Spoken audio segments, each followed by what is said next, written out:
그 유명한 임진왜란부터 시작을 해 보겠습니다. 자, 임진왜란을 기억하십니까? 중국에는 명나라가 있었고 우리나라는 조선이었습니다. 그래서 여기는 명나라와 조선이 중국과 우리가 한편 먹고 여기는 일본과 7년 동안 싸웠던 전쟁이 바로 임진년에 벌어진 외인들의 난동 사건이었어요. 이때 왕이 선조였죠. 선조 아시죠? 근데 선조는 전쟁이 벌어지자 어디로 몽진을 하십니까? 여기는 의주로 피난을 가셨어요. 그리고 이 선조는 원래 권력을 안 줘요, 자식한테. 이분은 안 주고 버티다가 전쟁이 나고 피난을 가면서 자신의 아들이었던 광해에게 세자 책봉을 합니다. 그리고 왕신을 반으로 딱 나눠요. 일국의 왕과 다름없는 책임감을 가지고 반드시 이 나라와 백성을 보위하고. 아닙니다. 이건 전부 다 만부당한 일이옵니다. 이제부터 네가 이 나라의 왕이다. 그래서 광해는 정말로 의병들과 손에 손을 잡고 전국을 뛰어다니면서 여기는 외놈들과 싸웠던 전쟁 영웅이었다. 이렇게 보시면 되겠습니다. 자, 그런데요.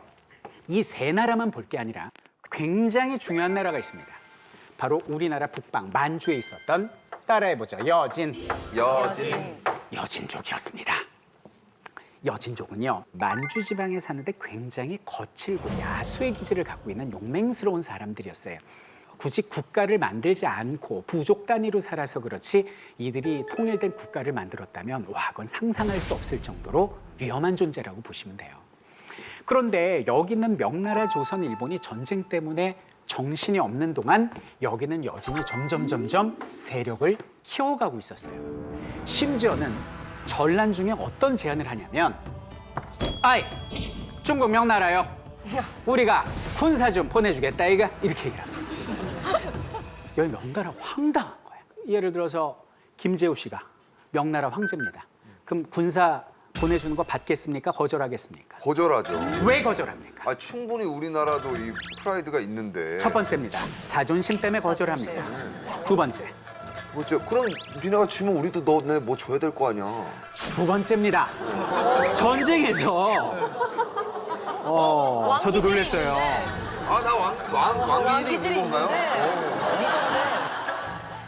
전쟁을 예를 들어서 우리가 다 이겨놨는데 밥숟갈 얻는다고 뭐 전리품이라고 요구하면 어떡할 거예요, 그죠? 그리고 세 번째는 뭐냐면 도와준답시고 들어왔다가 우리 중국 명나라의 전력이 노출이라도 되는 날에는 저거 위험해진다라고 생각을 한 거죠. 그래서 명나라 황제가 정중히 고사 거절할 정도로 저기는 여진족의 힘은 강해지고 있었다. 이렇게 보시면 되겠습니다. 자, 이게 이제 임진왜란이었고요. 여기는 임진왜란이 끝났어요. 7년 만에. 선조도 돌아가셨어요, 이제. 그럼 선조 돌아가시고 이제 왕이 누구냐면 광해예요. 이 조선은 뭐 그냥 엄청 어려워졌죠. 7년 동안 그냥 전란이 벌어졌으니까. 명나라도 쇠했겠죠. 7년 동안 도와줬으니까.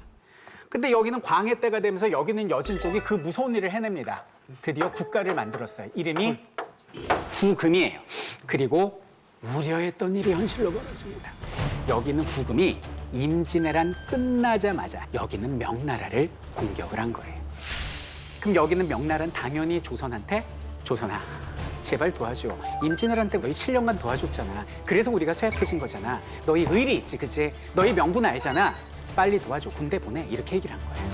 이때 여기는 광해가 전쟁 끝난 지 얼마 되지도 않았는데 우리 백성이 너무나 힘든데 명과 후금 사이에 중립으로 가겠습니다.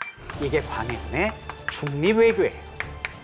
이게 바로 21세기 대한민국 국민들이 꿈꾸는 실리외교인 겁니다. 하지만 당시 사람들은 이거를 이해하지 못했습니다. 자, 보통 우리가 그 드라마를 보면 광해는 굉장히 멋있고 좋은 사람으로 나오고 광해가 저런 중립외교를 한 이유는 원래 그렇게 멋지고 똑똑해서 뭐 이렇게 표현이 됩니다. 그리고 여기는 광해군에 반대하는 세력이 당시 서인이었습니다. 이 서인들은 반대를 하고 중국, 명나라 쪽에 기울어야 된다라고 주장을 하거든요. 그럼 드라마에서는 여기는 서인은 주로 악역으로 나오죠. 근데 이 지금 우리의 시간은 드라마나 영화가 아니잖아요. 그럼 무조건 광해는 좋고 무조건 서인은 나쁘고 이렇게 생각할 것이 아니라 당시 광해는 왜 저런 중립외교, 신립외교를 할 수밖에 없었고 또 서인들은 왜 그것을 반대했을까 조금 심도 있게 입체적으로 한번 생각을 해보도록 하겠습니다.